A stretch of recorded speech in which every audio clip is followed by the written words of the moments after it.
আসসালামু আলাইকুম রহমতুল্লাহ।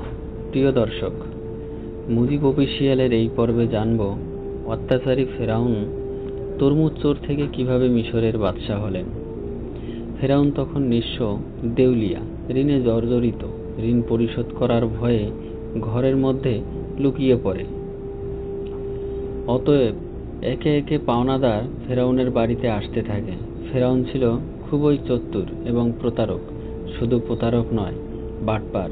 তাই সে ঘরের মধ্যে থাকলেও ঘরের দরজাটা খোলা রাখত, যাতে পাওনাদার বুঝতে পারে বাড়িতে কেউ নেই। দিনের পর দিন এভাবেই পাওনাদার সেখানে আসে, কিন্তু ফেরাউনের দেখা না পেয়ে তারা ফিরে যায়। ফেরাউন একা একা ভাবতে থাকে, এভাবে আর কতদিন নিজেকে লুকিয়ে রাখব? নিজেকে প্রতিষ্ঠিত করতেই হবে। সেই সময় মিশর ছিল অর্থনৈতিক দিক থেকে বিশ্বের সেরা। অতঃপর ফেরাউন পাওনাদারের ভয়ে রাতের গভীর আঁধারে বলক থেকে মিশরের উদ্দেশ্যে লুকিয়ে রওনা হলেন। সারা রাত অনেক পথ অতিক্রম করার পর শেষ পর্যন্ত মিশরে পৌঁছালো। কিছু দূর যাওয়ার পর তার বন্ধু হামানের সাথে সাক্ষাৎ হলো। তাকে দেখা মাত্রই হামান জিজ্ঞেস করলো, প্রিয় বন্ধু, তুমি এখানে কেন? তোমার কি অবস্থা? তখন ফেরাউন বলল, বন্ধু হামান, আমি খুবই মুসিবতের মধ্যে আছি। পাওনাদারের ভয়ে লুকিয়ে পালিয়ে এসেছি। আমি একেবারেই নিঃস্ব, চারদিকে ঋণে জর্জরিত। এখন আমার কোনো একটা কাজের প্রয়োজন। তখন হামান বলল, ফেরাউন, আমারও তো একই অবস্থা, আমারও একটা কাজের প্রয়োজন। অতঃপর ফেরাউন ও হামান কাজের সন্ধানে বেরিয়ে পড়লেন।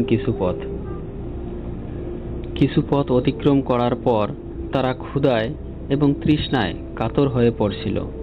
দূরে লক্ষ্য করে দেখল একটি লোক তরমুজ খেতে তরমুজ কাটার কাজ করছে। তখন ফেরাউন ও হামান ধীরে ধীরে সেই তরমুজ খেতে সামনে গিয়ে বলল, চাচা যান, আমরা খুবই ক্ষুধার্ত, আমাদের কিছু তরমুজ খেতে দেবেন? এই কথা শোনা মাত্র লোকটি তাদের তরমুজ খেতে দিল। তারা পেট ভরে তরমুজ খেয়ে তৃপ্তি পেল। তারপর ওই তরমুজ ক্ষেতের মালিক তাদেরকে জিজ্ঞেস করলো, তোমাদের তো আগে কখনো দেখিনি, তোমরা কে আর কোথা থেকে এসছো? তখন ফেরাউন বলল, আমরা ভিনদেশী, বলক থেকে আসছি কাজের জন্য। তরমুজ ক্ষেতের মালিক ভাবল তারাও কাজের লোক দরকার, তাই সে তাদেরকে বলল, তোমরা কি আমার কাছে কাজ করবে? হামান বলল, অবশ্যই কাজ করব। তখন তরমুজ ক্ষেতের মালিক বলল, আমার কাছে কাজ করতে হলে সৎভাবে কাজ করতে হবে, চুরি করা যাবে না। ফেরাউন ছিল প্রতারক, তাই সে চালাকি করে বলল, আমি জীবনে কখনো মিথ্যা বলিনি, আর চুরি তো দূরের কথা। এইভাবে বিভিন্ন চালাকি পন্থা অবলম্বন করে ফেরাউন ও তার বন্ধু হামান তরমুজ ক্ষেতের মালিকের মন জয় করে কাজে নিযুক্ত হলো। পরের দিন থেকে ফেরাউন ও হামান তরমুজ নিয়ে বাজারে যায়। বাজার থেকে তরমুজগুলো বেশি দামে বিক্রি করে মালিকের কাছে বেশি লাভ দেখায়। এভাবেই আরো বেশি মালিকের মন জয় করে নেয়। বেশ কিছুদিন অতিবাহিত হয়ে গেল।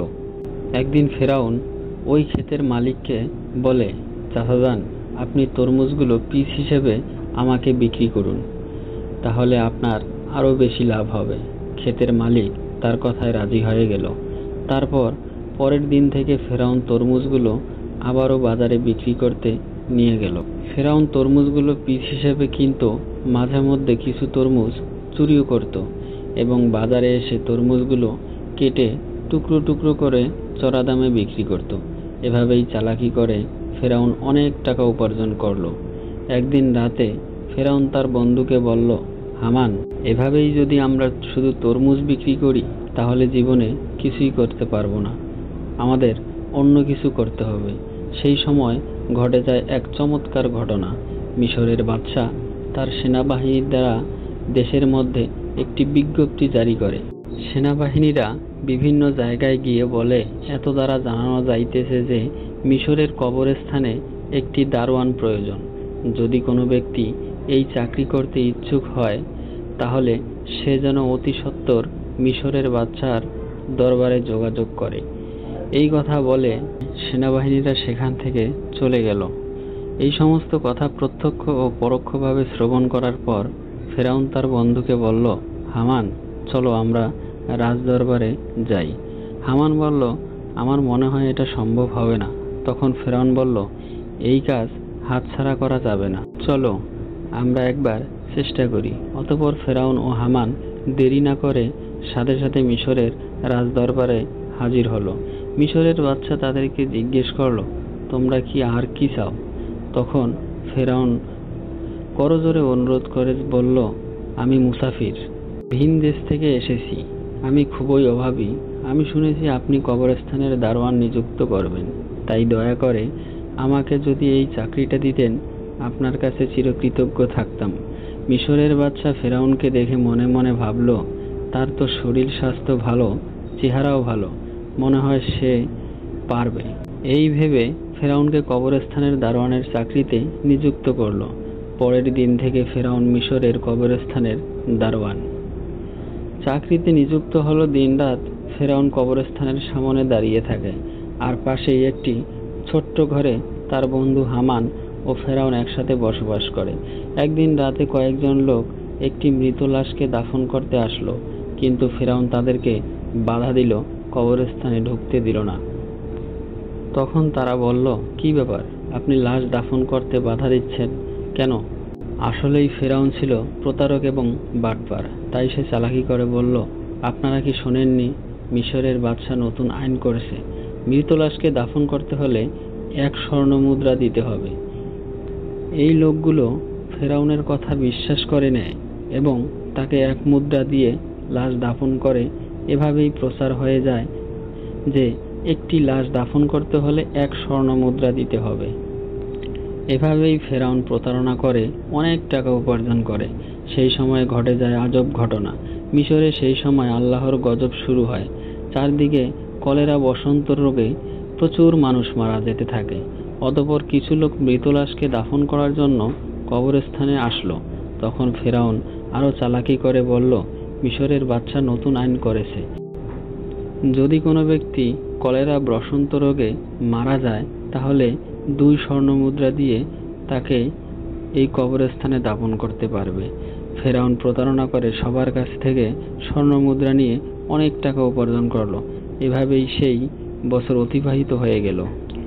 এরপর ফেরাউন তার বন্ধুকে বলল, হামান, এই দেখো 2 বস্তা টাকা উপার্জন করেছি, কিন্তু এগুলো আমরা মিশরের বাদশাহর নিকট নিয়ে যাব। এই কথা শুনে হামান যেন চমকে গেল। সে বলল, ফেরাউন, তোমার কি মাথা খারাপ হয়ে গিয়েছে? যে টাকার জন্য এত কষ্ট করলে, সবার থেকে প্রতারণা করলে, আর শেষ পর্যন্ত কিনা সেই টাকাগুলো বাদশাকে দিয়ে দিবে? ফেরাউন বলল, হামান, ধৈর্য ধরো, আমার বুদ্ধি ক্রমশ প্রকাশ পাবে। অতঃপর সে দেরি না করে পরের দিন ফেরাউন ও হামান 2 বস্তা স্বর্ণ মুদ্রা নিয়ে মিশর এর বাদশার দরবারে হাজির হলো। মিশরের বাদশা তাদেরকে জিজ্ঞেস করল, কি ব্যাপার, তুমি বস্তা নিয়ে রাজদরবারে এসেছো কেন? তখন ফেরাউন বলল, জাহাপনা, আমি 2 বস্তা স্বর্ণ মুদ্রা নিয়ে এসেছি। এই কথা শুনে বাদশার মন্ত্রী তাদেরকে ধমক দিয়ে বলল, তোমার সাহস দেখে আমি আশ্চর্য হয়ে যাচ্ছি যে তুমি মিশরের বাদশার সামনে দাঁড়িয়ে টাকার বড়াই দেখাচ্ছ। তখন মিশরের বাদশা বলল, এত স্বর্ণ মুদ্রা তুমি কোথায় পেলে, আর এটা নিয়ে এসেছো কেন? তখন ফেরাউন বলল, জাহাপনা, যারা মৃত লাশকে দাফন করতে আসতো তাদের কাছ থেকে আমি 1 স্বর্ণ মুদ্রা নিতাম। তাছাড়া এতে আমার বেতনের টাকা আছে। আমার মূল উদ্দেশ্য হলো মিশরে গত 2 বছরে যে সকল গরিব মানুষ খাজনা দিতে পারেনি তাদের পক্ষ থেকে আমি স্বর্ণের মুদ্রাগুলি আপনাকে দিলাম, আপনি তাদের খাজনা মাফ করে দিন। এমন কথা শুনে সেখানে থাকা সমস্ত লোক আশ্চর্য হয়ে গেল। মিশরের বাদশা তার এই কর্মকাণ্ড দেখে আকর্ষিত হলো এবং তার প্রতি বিশেষ দৃষ্টি আকর্ষণ করলো। পরের দিন থেকে সারা মিশরে প্রচার হয়ে গেল যে একজন কবরস্থানের দারোয়ান মিশরের গরিব মানুষের 2 বছরের খাজনা মিটিয়ে দিয়েছে। সমস্ত মিশরের লোক বলতে লাগলো, এমন ভালো মানুষ সারা মিশরে দ্বিতীয়টি দেখা যায় না। ওই ব্যক্তিটি কবরস্থানের দারোয়ান না হয়ে যদি আমাদের দেশের বাদশা হতো তাহলে কতই না সুখী হতাম। এভাবেই প্রথমে মিশরের বাদশা, তারপর মিশরের মানুষের মন জয় করে নিল। অতঃপর অনেক দিন অতিবাহিত হয়ে গেল। একদিন মিশরের বাদশা বার্ধক্যজনিত ইন্তেকাল করলেন। তখন চারদিকে সবাই চিন্তিত হয়ে পড়ল, কি হবে দ্বিতীয় রমেসিস মিশরের বাদশা। কয়েকদিন পর রাজদরবারে একটি জরুরি মিটিংয়ের আয়োজন করা হলো। সেখানে থাকা বিশিষ্ট জ্ঞানী ব্যক্তিদের মধ্য থেকে একজন বলল, এইভাবে তো আর মিশরের বাদশার আসন খালি রাখা যাবে না। কে হবে মিশরের বাদশা, আপনারা সবাই আলোচনা করে বলুন। তখন সেখান থেকে একজন বলল, হুজুর, আমাদের মনে হয় যে ছেলেটি কবরস্থানের দারোয়ান অর্থাৎ ফেরাউন, তার যেমন স্বাস্থ্য তেমন প্রকার, তাছাড়া সে তো খুবই ভালো, জনগণের কথাও ভাবে, আমাদের মনে হয় তাকে বাদশা করা উচিত। তখন সে বিশিষ্ট জ্ঞানী ব্যক্তিটি বলল, ঠিক আছে, তবে তাই হোক। সবার অনুমতিতে ফেরাউন হলো মিশরের বাদশা। যে লোকটি একদিন তরমুজ বিক্রি করত, কবরস্থানের দারোয়ান ছিল, ভাগ্যের পরিবর্তনে আজ সে সমগ্র মিশরের বাদশা। আসলে ফেরাউন যে কত নিকৃষ্ট মানুষ তা কারো জানা ছিল না। এদিকে ফেরাউন মিশরের বাদশা হবার পরে আবারও বিভিন্ন চালাকি। অতঃপর ফেরাউন ও হামান ছাড়া যখন কেউ ছিল না, তখন হামান বলল, বন্ধু ফেরাউন, এভাবে যদি সমস্ত খাজনা মাফ করে দাও তাহলে বাদশাহী চলবে কিভাবে? ফেরাউন বলল, হামান ধৈর্য ধরো, এরপরে আমি এমন বুদ্ধি করব যে সারা জীবন আমরাই হব সমগ্র বিশ্বের বাদশা। এমন কোনো শক্তি নেই যে আমাদেরকে হারাতে পারবে, তার জন্য বুদ্ধির প্রয়োজন। এই কথা বলে তারা দুজনে একে একে চলে গেল। পরের দিন থেকে সারা মিশরে ফেরাউনের নামে আলোচিত হতে লাগলো। এই সময় হামান ফেরাউনকে ডেকে বলল, বন্ধু ফেরাউন, তুমি যদি সারা জীবন বাদশা থাকতে চাও তাহলে কিছু কাজ অবশ্যই প্রয়োজন। তখন ফেরাউন বলল, কি সেই কাজ? এরপর হামান একে একে সব বলে দিল। অতঃপর ফেরাউন রাজদরবারে একটি জরুরি মিটিং এবং আয়োজন করল। তখন ফেরাউন বলল, আজ থেকে সারা মিশরে কোনো শিক্ষা ব্যবস্থা থাকবে না, সমস্ত পাঠশালা বন্ধ করে দেওয়া হবে। ফেরাউন রাজকীয় ফরমান জারি করল, মিশরের কোনো ব্যক্তি শিক্ষা নিতে এবং দিতে পারবে না। যদি কোনো ব্যক্তি এই হুকুম অমান্য করে তাহলে তাকে হত্যা করা হবে। সারা মিশরে যারা ছোট ছোট পাথরের মূর্তি বানিয়ে পূজা করে সেগুলি যেন ভেঙে দিয়ে ফেরাউনের মূর্তি পূজা করে। এইভাবে অল্প দিনের মধ্যে ফেরাউনের কথায় ভীত হয়ে লেখাপড়া বন্ধ করে দেয় এবং সমগ্র মিশরের মানুষ আল্লাহর কথা ভুলে গিয়ে মূর্খ অজ্ঞতা হয়ে পড়ে। মানুষ সম্পূর্ণরূপে চতুষ্পদ যন্ত্রের মতো হয়ে পড়ল। এরপর ফেরাউন ব্যাপক অহংকারী হয়ে গেল। নিজেকে এত বড় মনে করতে লাগলো যে অহংকারে পরিপূর্ণ হয়ে নিজেকে খোদা দাবি করল। দিনের পর দিন জনগণের ওপর খাজনার পরিমাণ বাড়িয়ে দিল। অন্যায় অত্যাচারে বেড়ে গেল একাকী ফেরাউন। সারা মিশরে শাসনকার্য চালাতে লাগলো। শুধু ঘুষ জেনা ব্যভিচারের পরিমাণ বেড়ে গেল। এক কথায় ফেরাউন বনি ইসরাইলদের অপমান অপদস্থ করতে লাগলো। শুধুমাত্র আসিয়া ব্যতীত অন্য কেউই ফেরাউনের অপমান অপদস্থ থেকে রেহাই পাননি। কারণ আসিয়া ছিল সে যুগের সবচেয়ে সুন্দরী, গুণবতী এবং ধার্মিক নারী। সুতরাং বহু বছর পর ফেরাউন আসিয়াকে স্ত্রীরূপে বরণ করেছিল। একদা আসিয়া তার নিজ কক্ষে বসেছিলেন। মনে মনে ভাবতে লাগলো যে যেভাবে স্বামী ফেরাউন দেশের জনগণকে অন্যায়ভাবে অত্যাচার করছে, নিজেকে খোদা বলে দাবি করছে, তাতে নিজে তো বিপদে পড়বে, তো আল্লাহর গজব পতিত হবেই এবং দেশের সমস্ত মানুষকে ধ্বংস করবে। ঠিক ওই সময় ফেরাউন সেই কক্ষে প্রবেশ করলো এবং বলল, আসিয়া, তোমাকে এমন চিন্তিত দেখাচ্ছে কেন? তখন আসিয়া বলল, প্রিয় স্বামী, আপনি নিশ্চয়ই জানেন যে এই পৃথিবী, চন্দ্র, সূর্য, আসমান, জমিন সবকিছুই সেই মহান আল্লাহ তাআলা সৃষ্টি করেছেন। সুতরাং মানুষ যতই ক্ষমতা লাভ করুক না কেন, একটি ছোট্ট পতঙ্গ সৃষ্টি করতে পারে না। মানুষ মরণশীল, একদিন সবাইকে পৃথিবী ছেড়ে চলে যেতে হবে। তাই আপনি নিজেকে খোদা দাবি বন্ধ করুন এবং আল্লাহর পথে ফিরে আসুন। এই কথা শোনা মাত্রই, কেননা তার কিছুই করার ছিল না, চোখ দিয়ে শুধু অশ্রু ঝরত। এভাবেই বহুদিন অতিবাহিত হয়ে গেল। অতঃপর ফেরাউন একদিন তার নিজ কক্ষে শায়িত ছিলেন। গভীর রজনীতে তিনি স্বপ্নে দেখলেন একটি বিশাল বড় আগুনের গোলা বনে ইসরাইলের দিক থেকে এসে সারা মিশরকে জ্বালিয়ে পুড়িয়ে ছাই করে দিচ্ছে। অথচ বনি ইসরাইলের কিছুই হয়নি। এই স্বপ্ন দেখে ফেরাউন তাড়াতাড়ি জেগে গেল। ফেরাউন দেরি না করে পরের দিন দেশের বিভিন্ন প্রান্তে থাকা বড় বড় জ্যোতিষীদের রাজদরবারে ডাকলেন এবং নিজের স্বপ্নের কথা বললেন। ফেরাউনের এই স্বপ্নের তাবির করে জ্যোতিষীদের মধ্যে একজন জ্যোতিষী বলল, জাহাপনা, আপনি কিছু মনে করবেন না, ভবিষ্যতে আমরা আপনার মৃত্যু দেখতে পাচ্ছি, আপনি বেশি দিন মিশরের বাদশা থাকতে পারবেন না। এই স্বপ্নের তাবির করে জ্যোতিষীদের মধ্যে একজন জ্যোতিষী বলল, জাহাপনা, আপনি কিছু মনে করবেন না, ভবিষ্যতে আমরা আপনার মৃত্যু দেখতে পাচ্ছি, আপনি বেশি দিন মিশরের বাদশা থাকতে পারবেন না, আপনার ক্ষমতা চূর্ণ বিচূর্ণ হয়ে যাবে। এই কথা শ্রবণ করে ফেরাউন অত্যন্ত রাগান্বিত হয়ে জ্যোতিষীকে ধমক দিয়ে বলল, কি বলতে চাইছো? আমাকে ক্ষমতা থেকে হারাবে এমন কোনো শক্তি আছে? তখন জ্যোতিষী বলল, বনি ইসরায়েলদের মধ্যে এভাবেই যখন প্রায় 80,000 পুত্র সন্তান হত্যা করা শেষ হলো, তখন ফেরাউন আবারও মিশরের সবচেয়ে বড় বড় জ্যোতিষীদের গণনার জন্য আনা হলো। অতঃপর জ্যোতিষীরা তখন বলল, জাহাপনা, আমরা গণনা করে দেখতে পাচ্ছি আপনি যতগুলো পুত্র সন্তান হত্যা করেছেন তার মধ্যে মুসা নামক সেই ছেলেটি নেই। তখন ফেরাউন বলল, ভালো করে গণনা করো। এবার জ্যোতিষীরা বলল, জাহাপনা, আমরা গণনা করে দেখতে পাচ্ছি আপনি যতই তাকে হত্যা করার চেষ্টা করেন না কেন তাকে হত্যা করতে পারবে না। মুসা নামক সেই ছেলেটি আপনার ক্ষমতা চূর্ণ বিচূর্ণ করে দেবে, আর সেই ছেলেটি এখন শিশু। এই কথা শোনা মাত্রই ফেরাউন আরো রাগান্বিত হলো এবং সাথে সাথে হুকুম করলো, তোমার প্রতিটি বাড়িতে গিয়ে তল্লাশি করো, যে ঘরে মুসা থাকুক না কেন তাকে হত্যা করে।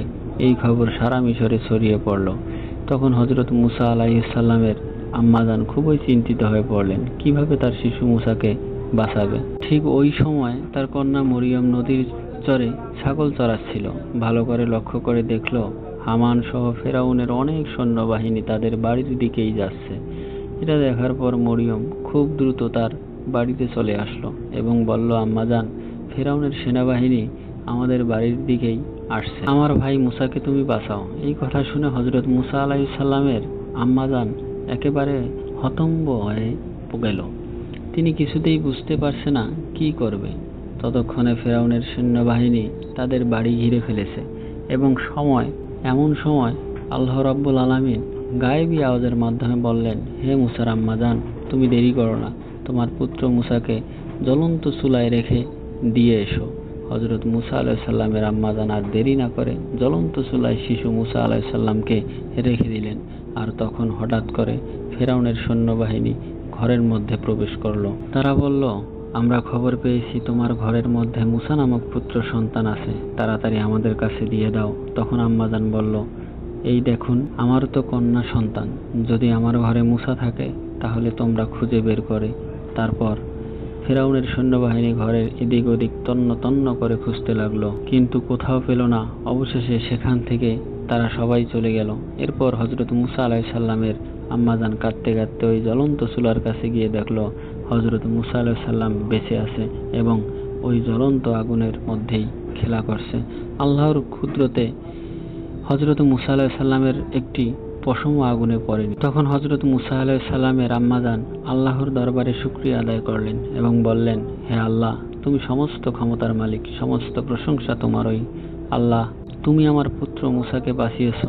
অতঃপর হযরত মুসা আলাইহিস সালামের আম্মাজান ওই দিনে রাতে স্বপ্ন দেখলেন, আল্লাহ রাব্বুল আলামিন বলেছেন, তুমি একটা কাঠের সিন্দুক তৈরি করো এবং হযরত মুসা আলাইহিস সালামের ওই সিন্দুকের মধ্য দিয়ে নীল নদে ভাসিয়ে দাও।